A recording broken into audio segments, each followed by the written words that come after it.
Over the last week, I entered Westeros poor and alone, built up a small army of peasants, joined the Starks in the north as a mercenary, built up my army and treasury before promptly betraying the north and swearing loyalty to the Lannisters. I courted Cersei Lannister before having my marriage proposal rejected, but as a consolation, bedded Ygritte the wildling who produced me a child touched by fire. I then proceeded to assemble a diverse army of Dothraki screamers, unsullied infantry, Night's Watch bowmen, and Westerland knights before pillaging, plundering, and slaughtering my way through Highgarden and even being awarded my own castle for the blood spilling. Welcome to Realm of Thrones, a total overhaul modification for Mount and Blade Bannerlord.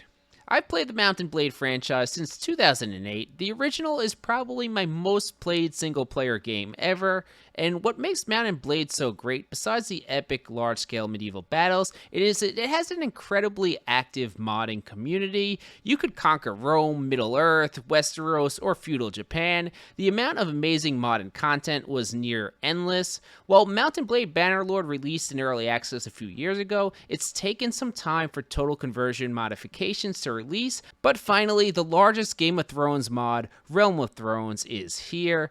And we say large because the map is absolutely huge. You can travel from the Dothraki Sea to King's Landing, and then even venture north to the Wall. For those brave enough to go past, you can even come across White Walkers and the Night King. You'll notice how all the assets on the map look absolutely gorgeous, and may even look familiar to you, as this modification is actually based on the HBO television series.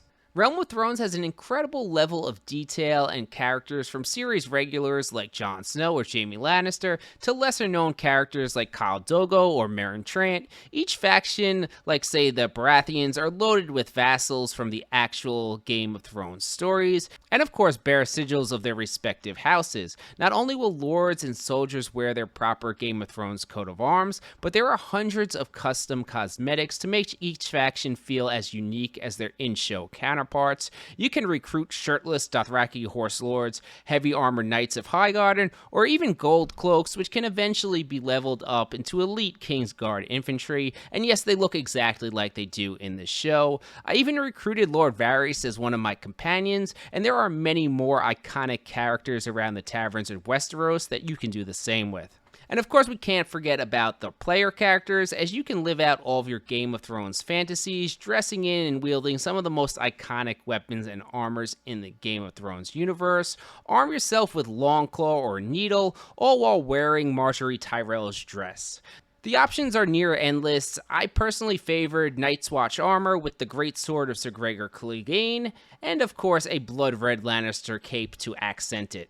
The core gameplay is of course very true to the Mount and Blade sandbox experience. You're launched into Westeros with no army, garbage equipment, and very little money. From there, how the game plays is up to you. You can make your wealth buying and selling gold as a merchant, traveling from Braavos to Winterfell. You could become a master smith, creating Valyrian steel swords. Or, I have a feeling this is the path most of you will take. You can swear allegiance to one of the great houses of Westeros and seek to win the Game of Thrones through blood and fire.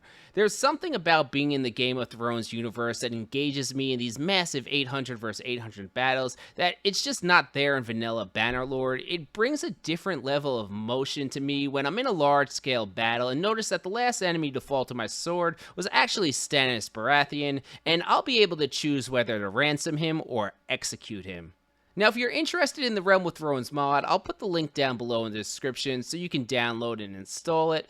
And if you came to this video for my chivalry content and you never played a Mount and Blade game, if you enjoy medieval games, you really owe it to yourself to get Bannerlord on your Steam list and at least grab it when it's on sale. Alright, that's it for me, guys. If you want to become an angel, make sure you're subscribed to the channel, and let me know down below what other medieval games should I cover here on the channel.